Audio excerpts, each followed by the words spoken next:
இன்றைக்கி எங்கள் வீட்டில் லன்ச்சு ஸ்பெஷல் நேற்று வச்ச மீன் குழம்பு. அதுக்கு சைட் டிஷ்ஷாக பீட்ரூட் தேங்காய்லாம் போட்டு பீட்ரூட் பொரியல்.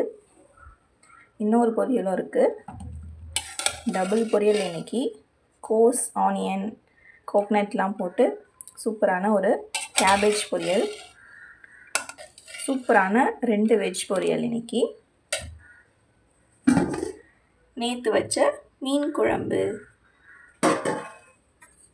நேற்று வச்ச மீன் குழம்பு கொஞ்சமாக இருந்தது, அதுக்கு நாங்கள் இந்த 2 காய்கறிகள் பொரியலை வச்சு சாப்பிட போகிறோம். அப்புறமா சுட சுட ஒயிட் ரைஸ். கொஞ்சமாக ஒயிட் ரைஸ் போட்டு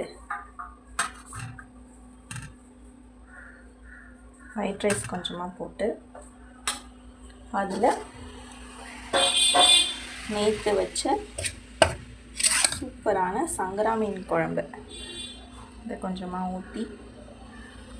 நேற்று வச்ச மீன் குழம்பு எப்போவுமே டேஸ்டியாக இருக்கும்.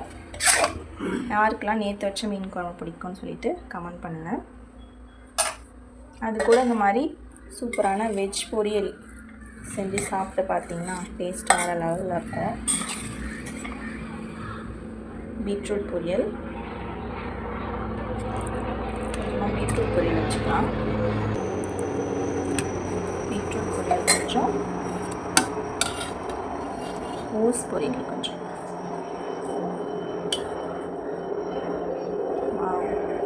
சூப்பரான காம்போ இது, கண்டிப்பாக நீங்கள் ட்ரை பண்ணி பாருங்கள்.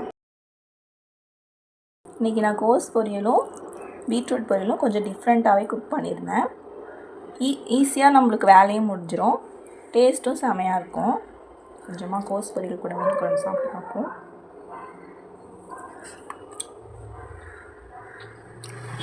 ஆஹா, அருமையான டேஸ்ட்டு. நான் இன்றைக்கி 2மே பீட்ரூட் கோஸு 2மே இட்லி பாத்திரத்தில் வச்சு வேக வச்சுட்டு இன்றைக்கி பொரியல் பண்ணியிருக்கேன். ரெசிபி வேணுன்னா சொல்லுங்கள், நான் இன்னொரு vlogல உங்களுக்கு கூட ஷேர் பண்ணுறேன். பீட்ரூட் பொரியல் மீன் குழம்பு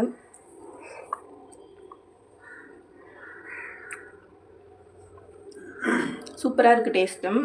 வெஜ் பொரியல்லாம் பிடிக்காதவங்களுமே இந்த மாதிரி மெத்தடில் ட்ரை பண்ணி கொடுத்தீங்கன்னா ரொம்பவே விரும்பி சாப்பிடுவாங்க. அவ்வளோ சூப்பராக இருக்கும். எப்படி இருக்குது பாருங்கள், டேஸ்ட்டு பார்க்குறதுக்கே சூப்பராக இருக்குது.